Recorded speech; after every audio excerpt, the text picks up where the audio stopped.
Hello అండి. సరదాగా కొన్ని తెనాలి రామకృష్ణ కథలను చెప్పుకుందాం. ఒకసారి శ్రీకృష్ణదేవరాయలు రహస్యంగా తన రాజోద్యోగులతో కూర్చుని యుద్ధం గురించి ఏదో చర్చించుకుంటూ ఉన్నారు.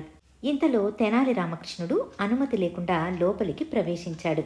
లోపలికి వచ్చిన తెనాలి రామకృష్ణుడు ఏదో అపహాస్యం చేయబోయాడు.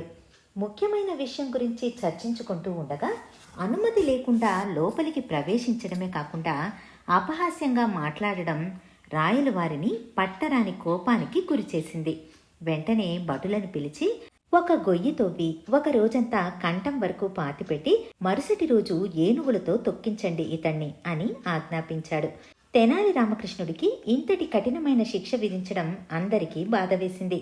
కానీ కోపంగా ఉన్న రాజును నచ్చచెప్పే సాహసం ఎవరూ చేయలేకపోయారు. రాజు ఆజ్ఞ ప్రకారం భటులు రామకృష్ణుడిని తీసుకెళ్లి గొయ్యి తవ్వి కంఠం వరకు పూడ్చి వెళ్ళిపోయారు. రామకృష్ణుడు ఈ గండం నుంచి ఎలా బయటపడాలా అని ఆలోచించసాగాడు. కాసేపటికి అటుగా ఒక చాకలి చెరువులో ఉతికిన బట్టలను వీపు మీద పెట్టుకుని మోసుకుని రాసాగాడు. తల మాత్రమే కనిపిస్తున్న వ్యక్తిని చూసి భయపడి ముందుకు వచ్చి, అయ్యా, మీరు తెనాలి రామకృష్ణుడు కదా అని అడిగాడు. ఇతడు ఎవరో భలే దొరికాడని రామకృష్ణుడు లోపల సంతోషపడుతూ పైకి గంభీరంగా అవును అని అన్నాడు.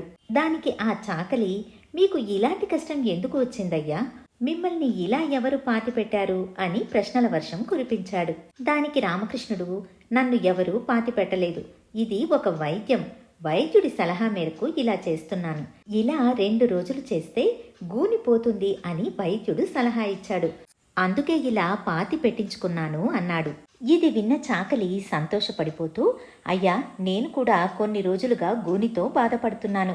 ఈ గూని వల్ల పనులు చేసుకోవడం కష్టంగా ఉంది.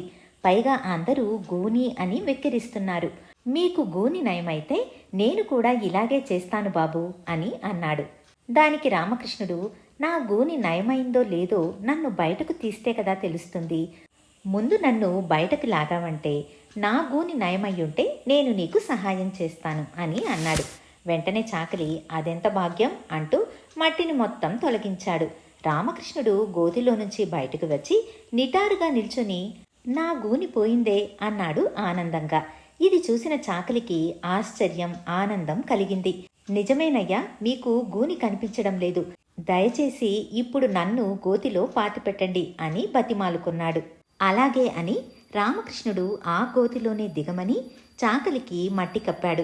అటుపై చాకలి అమాయకత్వానికి నవ్వుకుంటూ తన దారిన తాను వెళ్ళిపోయాడు. మరొక సరదా కథను చెప్పుకుందాం. ఒకసారి తెనాలి రామకృష్ణుడు పొరుగురికి ప్రయాణిస్తూ ఉండగా కొంతమంది సైనికులు తారసపడ్డారు. వారితో కలిసి ప్రయాణం సాగించాడు. దారిలో సైనికులు తమ అనుభవాల గురించి పంచుకోసాగారు. వాళ్ళు యుద్ధంలో వీరోచితంగా యుద్ధం చేసిన విషయాలు, తాము ఎదుర్కొన్న క్లిష్టమైన పరిస్థితులు చెప్పుకోసాగారు. కాసేపటికి రామకృష్ణుని చూసి, రామకృష్ణ, నీకు ఇలాంటి అనుభవాలు ఏమైనా ఉన్నాయా అని అడిగారు. అయితే రామకృష్ణుడు, తన వద్ద అలాంటి అనుభవాలు ఏమీ లేదు, కానీ ఒకసారి ఒక బందిపోటు పడుకుని ఉండగా అతని బొటనవేలును కత్తిరించి పరిగెత్తి వెళ్ళిపోయాను అని అన్నాడు. ఇది విన్న సైనికులు, రామకృష్ణ, నువ్వు బొటనవేలుని కాదు, అతడి తలను నరకాల్సింది అని అన్నారు. దానికి రామకృష్ణుడు నవ్వుతూ, ఆ పని అది వరకే ఎవరో చేసేసున్నారు అని అన్నాడు. ఇది విన్న సైనికులకు నోటమాట రాలేదు. మరొక కథను విందాం.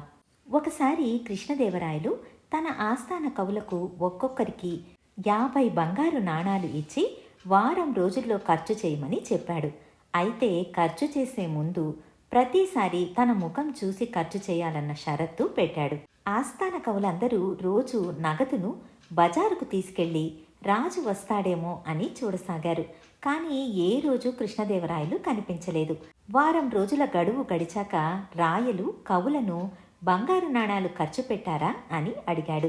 దానికి అందరూ, ప్రభు, మీరొస్తారని ఎదురుచూశాము, కానీ మీరు ఒక్కరోజు కూడా కనిపించకపోవడంతో 50 బంగారు నాణాలు మా దగ్గరే ఉన్నాయి అని అన్నారు.